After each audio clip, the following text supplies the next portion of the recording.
On the move, Syrian Democratic Forces and U.S. troops are seen during a patrol near the Turkish border in Hasaka, Syria. Photo, Reuters. Rodi said Donald Trump has declared the U.S. has defeated the Islamic State, Isil, and is reportedly preparing to immediately withdraw all American forces from Syria. "We have defeated Isil in Syria, my only reason for being there during the Trump presidency," Mr. Trump said on Twitter. The decision could undermine the effort to wipe out the last vestiges of the jihadis, as well as U.S. hopes of countering Iran's presence in Syria. The U.S. has around 2,000 troops in Syria and has begun informing American allies of the withdrawal, according to the reports. The decision appears to show Mr. Trump has decided to follow his own instincts over the advice of U.S. security officials, who believed it was important to maintain a long-term presence in Syria. Mr. Trump said in March that U.S. forces would be coming out of Syria very soon, but was persuaded not to order an immediate pullout. As recently as September, U.S. officials said Mr. Trump was committed to an ambitious policy of staying in Syria until the end of the civil war to prevent Iran from extending its reach in the Middle East. The decision is likely to dismay America's Kurdish allies, who have been fighting alongside U.S. troops to drive ISIL fighters from their last pockets of territory in eastern Syria. The American military presence has somewhat shielded them from attacks by Turkey, which considers most of America's Kurdish partners to be terrorists. Recep Tayyip Erdogan, Turkey's president, has been threatening to launch a new offensive against the Kurds in northern Syria. The decision is also likely to be a frustration for Israel, which saw the U.S. presence in Syria as a way of counterbalancing Iran's own deployment in the country. Israel has carried out dozens of airstrikes against Iranian and Hezbollah sites in Syria as part of its policy of trying to prevent Iranian entrenchment in the country.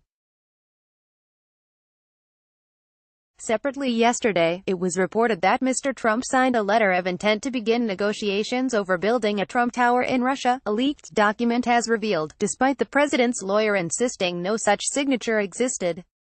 The 2015 letter, obtained by CNN, was a precursor for planned talks between the Trump Organization and Isil Expert Investment, the Russian firm that would have been responsible for developing the project.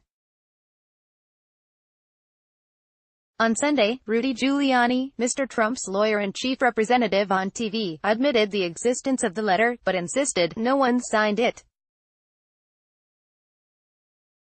Mr. Trump himself appeared to refer to the letter in November, suggesting it had been signed instead by his former lawyer Michael Cohen.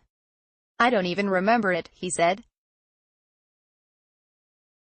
But the document, which has been made public, does appear to feature the president's idiosyncratic signature, as well as that of Andrei Razov, owner of Isil Expert Investment. On the 2016 presidential campaign trail, Mr. Trump denied having any business interests in Russia, claiming repeatedly he had nothing to do with the country.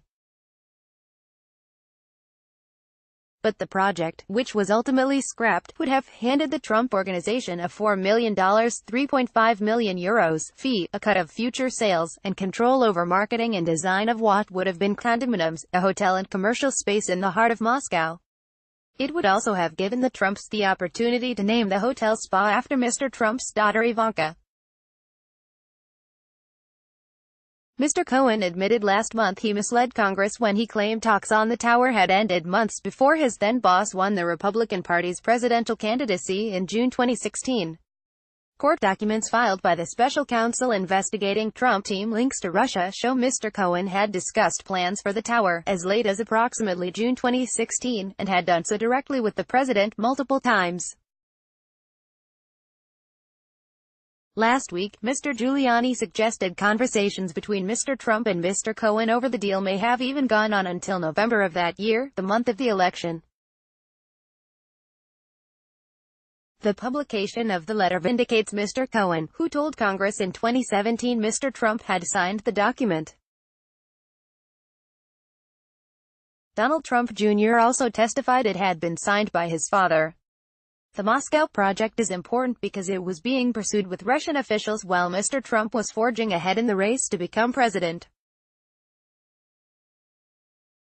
During that time, he praised the Russian president as brilliant and a strong leader, and said he would have a great relationship with the Kremlin. The White House has been contacted for comment. Irish Independent.